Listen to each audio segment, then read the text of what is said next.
Hi everybody, my name is Genova Chen. And I'm Sephiroth Kohler. No, you're not. No, I'm not. But this is Game Life, and it's our first episode for 2009, and we're going to be talking about one of the most anticipated games of the beginning of 2009, Flower, for the PlayStation 3.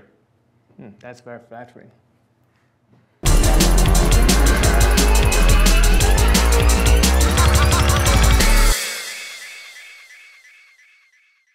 Flower is a game that is very difficult to describe. We have tried many different answers, but still we haven't found the best or the optimal answers. So I describe it as an interactive poetry or poem, where we use very abstract, sceneries and symbolism to put the player on an emotional journey.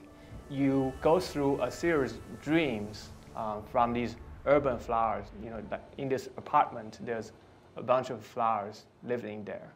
Outside the apartment, it's a huge city. But each flower has their dream. Certain flowers dream about nature, dream about being with the grass and with other flowers. Other flowers dream about the color and the wind.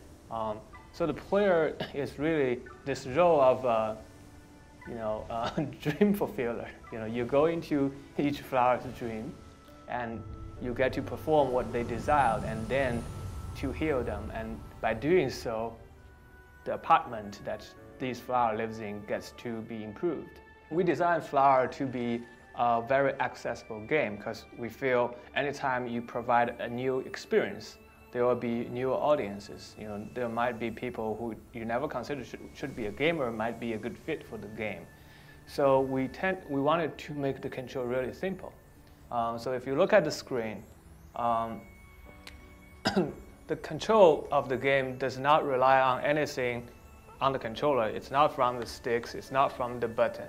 It's just by tilting the controller. If you tilt left, the flower goes left, and if you tilt right, it goes to the right. It's a one-button game, so any surface button that you press will do essentially the same thing, which allow the player to fly fast.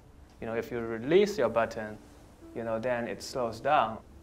Any flower you touch would bloom, and by blooming certain flower, mysterious event would happen in the world. And as the player, you're trying to understand how these all connected each other together. What we are trying to do is to expand the definition of video game, trying to explore what is possible to be communicated through video game as an interactive art form. As a game maker and as an adult, I wanted to create games that would be attractive and meaningful and relevant to adults. Basically I'm saying I want to make a game that I will play.